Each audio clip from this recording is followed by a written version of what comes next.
ফেরেশতারা এই গুনাহগার বেনামাজির ধর জাহান্নামের হ্যান্ডকাফ হাতে লাগাইয়া জাহান্নামের দিকে নিয়ে যাও। ও আল্লাহর বান্দারা, সূর্যের গরম সইতে পারি না, জাহান্নামের আগুনের গরম কেমনে সহ্য করবা? কিয়ামতের দিন ভয়ঙ্কর অবস্থা হবে, আমার উম্মতের কি উপায় হবে এই চিন্তায় কান্না করি। ঈসা নবী কাঁদছেন নিজের জন্য, মুসা নবী কাঁদবেন নিজের জন্য, ইব্রাহিম নবী কাঁদবেন নিজের জন্য, উম্মতের কথা মনেই করবেন না। আর আমি আখিরি নবী সিজদায় পড়ে কাঁদবো, একবারও আমার কথা বলবো না।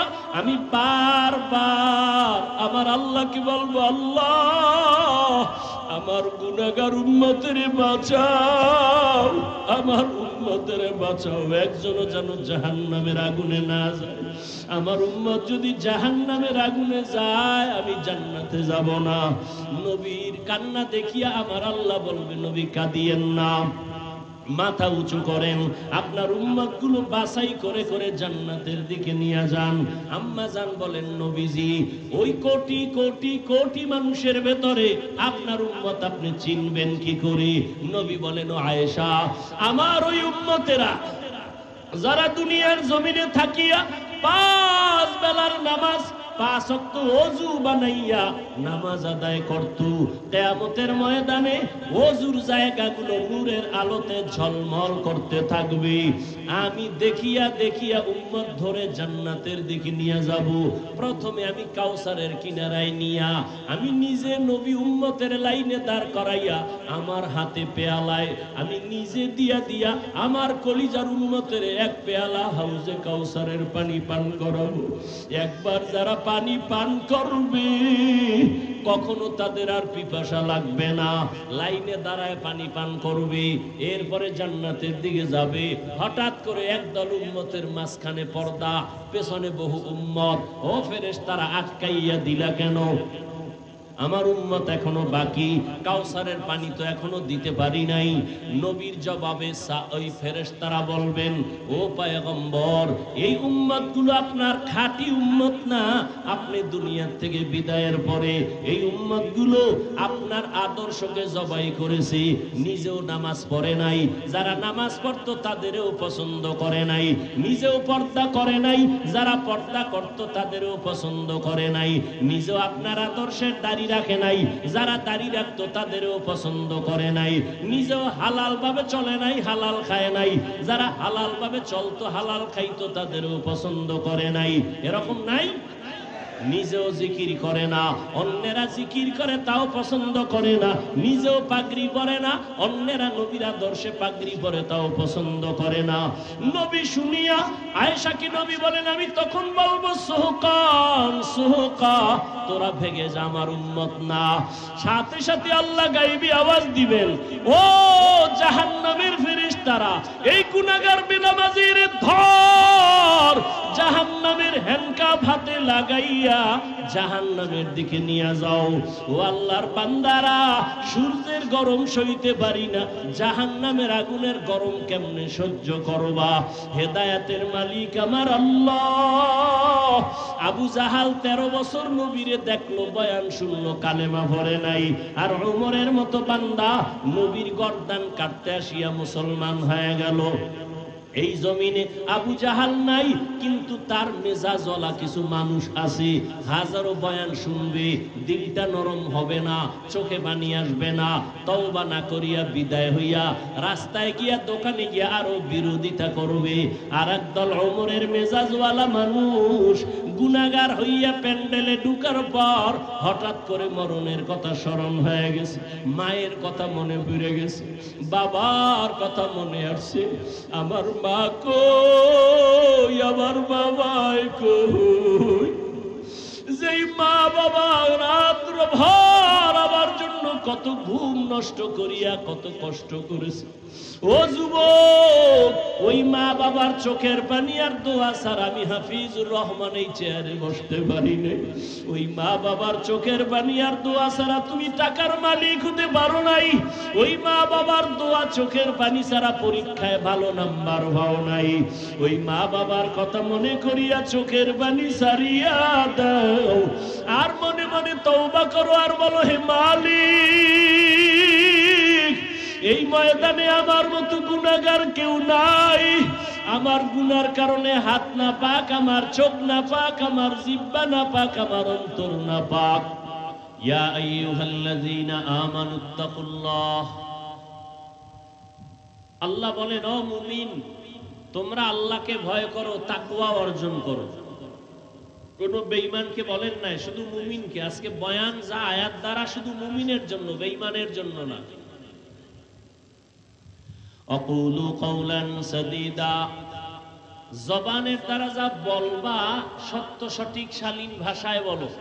লাভ, ইউসলিহ লাকুম আমালাকুম, দুইটা লাভ।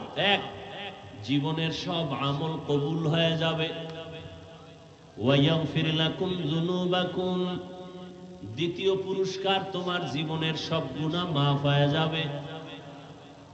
আমাইয়ুতিল্লাহা ওয়া রাসূলাহু, যে বা যারা আল্লাহ এবং তার রাসূলের অনুসরণ, অনুকরণ, ইত্তেবা, ইতাআত করবে, ফাকাদ ফাযা ফাওজান আযীমা, তাদের বিজয়টা হবে চূড়ান্ত বিজয়।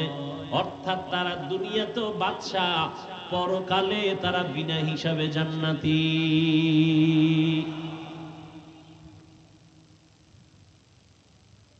এবার আসেন হাদিস।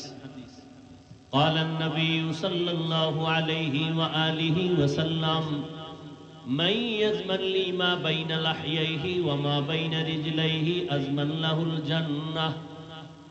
পয়গম্বর বলেন, হে উম্মত, আমি তোমাদেরকে চ্যালেঞ্জ দিলাম, দুইটা জিনিস যারা হেফাজতের জিম্মাদারি নিতে পারবা, আমি নবী তোমাকে জান্নাতে নেওয়ার জিম্মাদারি নিব। কয়টা জিনিস? দুই জিনিস হেফাজত। এই ভাই, কষ্ট হয়। ওয়াজের আয়োজনের সব কাম শেষ, শুধু মোনাজাতটা বাকি। কষ্ট দিবেন, কষ্ট করে আসছি, যদি মূল্য না দেন, রিজিকের মালিক কি আমার এই ওয়াজ? কোন বান্দা, কোন নেতা, কোন নেত্রী? কে? গর্তের পিপিলিকারে কে খাওয়ায়? কোটি কোটি জঙ্গলের প্রাণীকে কে খাওয়ায়? উড়ন্ত আকাশের মধ্যে পাখিগুলোকে কে খানা দেয়? ওরা দামি না আমরা দামি? তো ওদেরে আল্লাহ খানা দিতে পারলে আমাদেরে পারবেন না?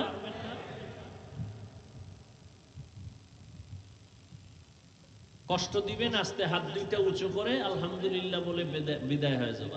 হাত উঁচা করলে আর নিচে নামবে না, শেষ। আজকের জন্য বয়ান শেষ। নিজের কপালও পুড়বেন না, অন্যেরও ক্ষতি করবেন না। ভালো হইতে বহু সময় লাগে, কপাল ফুটতে 1 সেকেন্ড লাগে না।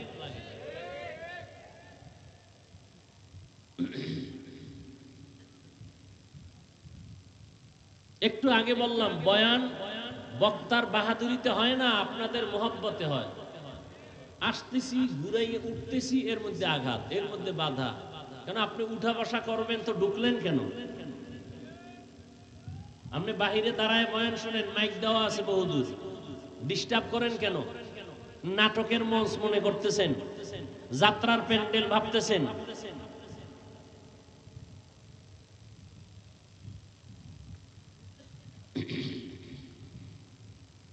রহমতের নবী বলেন, দুইটা জিনিস হেফাজতের জিম্মাদারি যদি নাও, আমি নবী তোমাকে জান্নাতে নেওয়ার জিম্মাদারি নিব।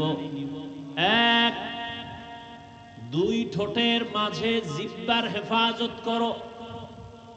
দ্বিতীয়, লজ্জাস্থানের হেফাজত করো। এই দুইটা যদি হেফাজত করতে পারো, আমি নবী ওয়াদা দিলাম, চ্যালেঞ্জ দিলাম, তোমাকে জান্নাতে নেওয়ার জিম্মাদারি নিলাম। করোনার মতো মহামারী, স্কুল বন্ধ, কলেজ বন্ধ, চাকরি বন্ধ, দোকান বন্ধ, ব্যবসা বন্ধ, ফ্যাক্টরি বন্ধ, গাড়ি বন্ধ, সব বন্ধ, একটা মাদ্রাসাও বন্ধ হয়নি। এরপরও বুঝবা না, যাদের কাছে কোরআন আছে এদের উপর আল্লাহ কতটা খুশি। চাকরিজীবীর চাকরি চলে গেছে, ব্যবসায়ীর ব্যবসা বন্ধ হয়ে গেছে করোনায়, একজন আলেম কোরআনওয়ালা না খায়া মরে নাই। তুমি তো 3টা মাস্ক লাগাইছো, ট্রিপল মাস্ক, করোনা মরবা না। আর এই দেশের হুজুরেরা করোনার শত শত লাশ কাঁধে নিলেন, গোসল করাইলেন, দাফন করলেন, কাফন পরালেন, জানাজা পড়ালেন। তুমি 3টা মাস্ক লাগাইয়া ঘুমাও, কিন্তু তাকায় দেখছো উলামায়ে কেরাম শত শত করোনার লাশ কাঁধে নিল, গোসল করাইল, একজন টুপিওয়ালাও করোনায় মরে নাই। হায়াতের মালিক আওয়ামী লীগ না বিএমপি? অমুক দল ক্ষমতায় আইলে মরছি, তা কি আর এক দল আনো বাঁচবো? মারা বাঁচার ক্ষমতা কার হাতে? हकीकत से तू दुनिया बेखबर है, दुनिया की नुमाइश पर नजर है। দুই জিনিস হেফাজতের জিম্মা যদি নাও, নবী বলেন আমি তোমাকে জান্নাতে নেওয়ার জিম্মা নিব। এক, জবানকে কন্ট্রোল করো, লজ্জাস্থানকে হেফাজত করো। আসেন আয়াতের মধ্যে ঢুকি। আয়াতের মধ্যে শুধু মুমিনদেরকে 2টা আদেশ দিয়েছেন আমার আল্লাহ, কোন বেঈমানকে দেন নাই। প্রশ্ন, বেঈমানকে দেন নাই কেন? সংক্ষেপ জবাব, জান্নাত শুধু মুমিন পাবে, কোন বেঈমান পাবে না। এজন্য আল্লাহ মুমিনকে 2টো আদেশ দিলেন, মানলে নগদ 2টা পুরস্কার। প্রথম আদেশ আল্লাহকে ভয় করো, তাকওয়া অর্জন করো। দ্বিতীয় আদেশ জবানকে কন্ট্রোল করো। পুরস্কার নগদ 2টা। প্রথম হলো জীবনের টুটা ফাটা আমল কবুল হয়ে যাবে। দ্বিতীয় পুরস্কার জীবনের সব গুনাহ মাফ হয়ে যাবে।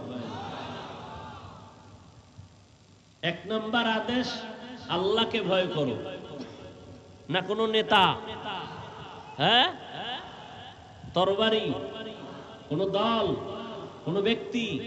কাকে ভয় করবে? আল্লাহকে। দ্বিতীয় আদেশ জবানকে হেফাজত করো। এগুলি কেমনে করবা? মন মতো না তো কেমনে? আল্লাহ আয়াতের শেষে বলেন, ওয়ামাই ইউতিল্লাহ ওয়া রাসূলহু ফাকাদ ফাযা ফাওজান আযীমা। আল্লাহ এবং রাসূলের অনুসরণের মাধ্যমে, অনুকরণের মাধ্যমে, ইতাআতের মাধ্যমে মন গড়া হবে না। আল্লাহ যেমনে বলছেন এমনে তুমি আল্লাহর আদেশ পালন করো। নবী যেভাবে দেখায় দিয়েছেন ওইভাবে তুমি তোমার জীবনকে পরিচালনা করো। রহমতের নবী আমার এমন একজন নবী, আল্লাহ তাআলা মাত্র 23 বছরের মাধ্যমে নবীরে দিয়ে একটা প্রেসক্রিপশন তৈরি করলেন। এমন এক প্রেসক্রিপশন কিয়ামত পর্যন্ত যদি উম্মতটা ফলো করে, দুনিয়াতেও বাদশাহ, পরকালেও বাদশাহ। 23 বছরের প্রেসক্রিপশনে মানুষের রোগের সব ঔষধ দেওয়া আছে, কোন নতুন ডাক্তারের কাছে যেতে হবে না।